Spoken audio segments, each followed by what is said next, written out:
is making a group decision that affects individual people.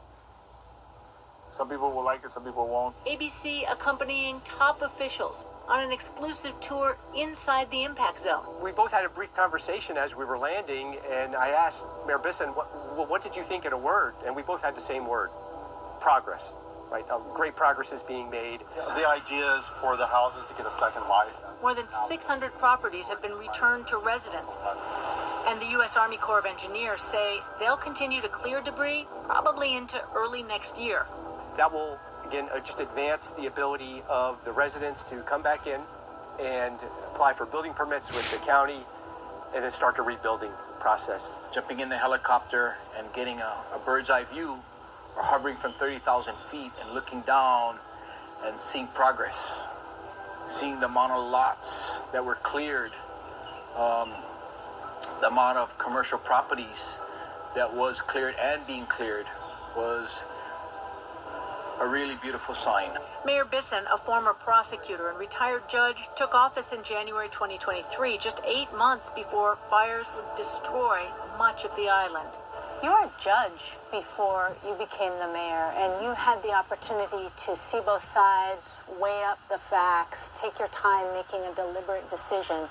And this demanded such a different skill set. How hard was that for you to just move through this? Yeah, nothing prepares you for this exact situation.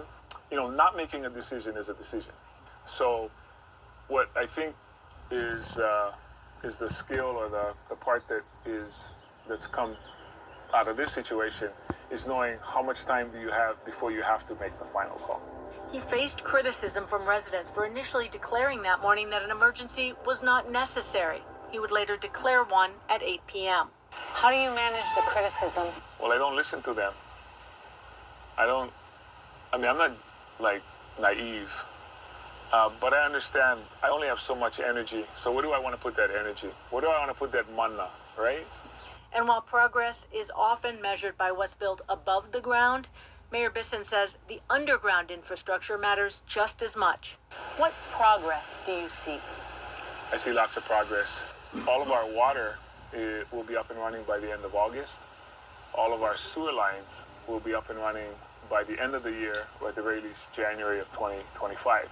A lot of people measure what happens above ground because they see debris clearing, they see homes being built, but really all of that can only happen once our infrastructure is secure. Initially, the county said that based on disasters in other communities, it would take 2 to 3 years for Maui residents to get permits to rebuild their homes. We started issuing our first permits in July, end of June, and people were already getting permits and already building, pouring foundations and building. So that's about a year and a half, 2.5 years sooner than we had predicted. But not everyone agrees the timeline has been expeditious. Did you think the rebuilding would be further along now that we're at the 1-year mark?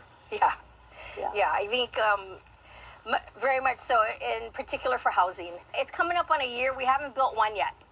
Not one fire victim home yet. Everyone's holding their breath. Everyone's still just sitting at a standstill a year later. And to me, that's wrong, because every day we wait, more and more people are leaving. As for what's next for Maui, Mayor Bisson says he plans to stick around and help this community through the aftermath, if they'll have him. Are you running? I am going to run. I am going to run again, but that's, another story for another day. I have never seen a community more loyal, more devoted to their town than the people of Lahaina. Willing to accept or put up with less to remain there doing their rebuild than even move to another, perhaps more comfortable location. That devoted to their neighbor, to their aina, to their town. Kuleana, one's responsibility. It's at the center of this community, rooted in its people.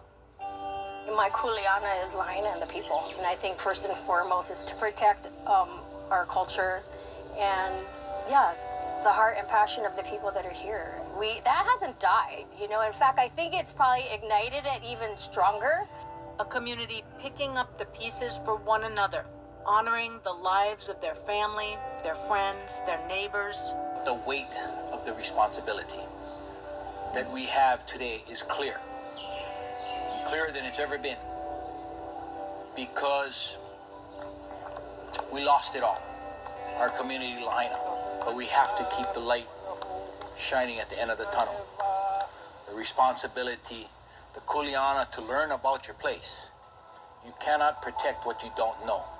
And an icon of Lahaina damaged in the fire, the banyan tree, receiving care from the community, slowly coming back to life.